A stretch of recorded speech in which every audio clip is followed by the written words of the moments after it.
November, oh, there we go. November 13th. It's like 40 degrees.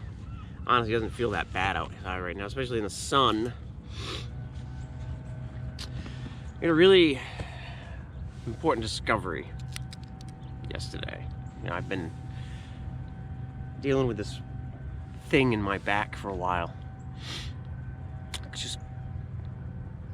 I can't seem to pinpoint it. And yesterday, I was working with some of the students in the new 200-hour certification program. They were all teaching for the first time, which was really exciting. They were teaching class, and I was in the class doing whatever they were teaching, you know. And I was pulling chaturanga dandasanas out, but I was sticking to up dog because I wanted to do as much as they were cueing. And up dog aggravates the heck out of my back. Chaturanga dandasana does not. But that's really important to tell me what muscle or muscles and nerves, because in certain movements, certain parts of your body, like nerve sheaths, can get pinched depending on how you move. So this is really exciting. So chaturanga dandasana is coming back. High to low plank is coming back, rather. I'm going to keep baby cobra and up dog out. Furthermore, upon really examining my up dog, I'm about to sneeze my brains out.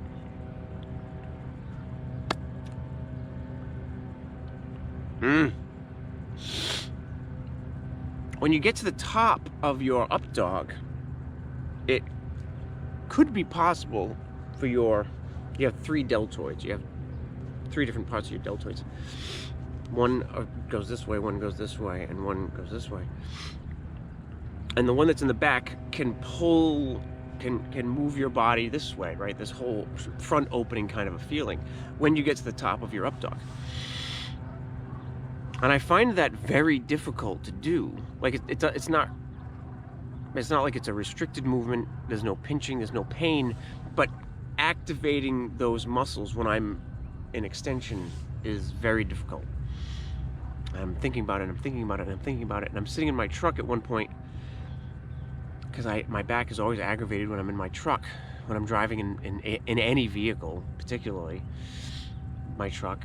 And I'm thinking about this movement. I'm starting to think about the car seat, and the seats have a little bit of a dish to them. So it moves your shoulders, your humerus forward a little bit, which means that your scapulas are going this way a little bit along the rib cage, which means it's stretching or putting a little bit of tension on the rhomboid, the trapezius, and the latissimus dorsi in different ways. And that's the muscle that I find difficult to use to draw back, and that's the muscle that hurts all the time.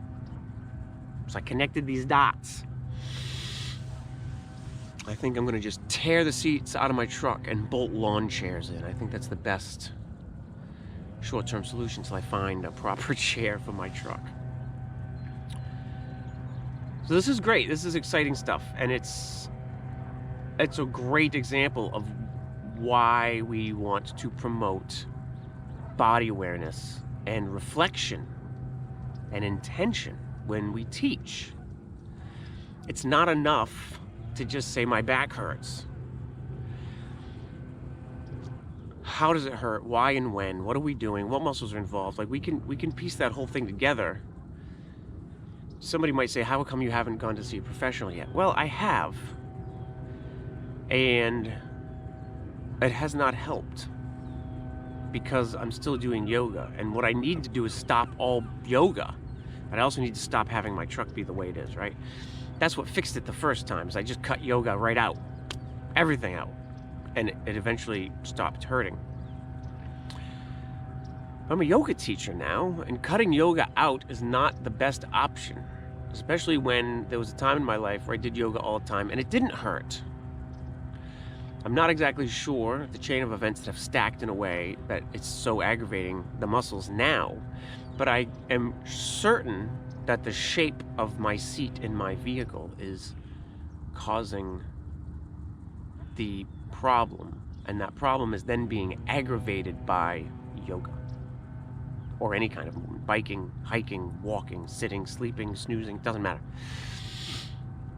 Fixing the cause of the problem is the ultimate goal here. So having, so promoting people when you're teaching, promoting body awareness and intense scrutiny of the energetic body while going through a practice can be really helpful in a wide array of things. And in one thing, in this case, it's going to allow me to get some of my life back. Like, it's really bad being in pain all the time, right? Like, I'm in pain right now.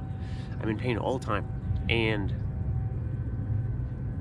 it's so much so that when my back is not acting up, it's like, oh wow, I feel great. Like I notice immediately. Which brings me to a separate idea, and that idea is when that pain goes away, I think I want to make sure that I'm grateful every day of having gotten that pain to go away, because it's easy to forget stuff like that. Do you know what I mean? It's easy to take for granted that you feel good, and you only notice it when it's gone and you start to feel lousy and you're like, I used to never feel like this. So a couple of lessons in there, for me anyway. Also excitement at the prospect of finally finding an end to this. It's been 2 years since the initial injury in this shoulder. So it's a work in progress.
So far, so good.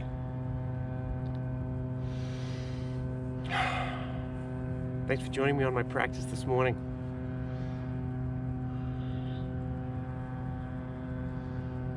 Namaste.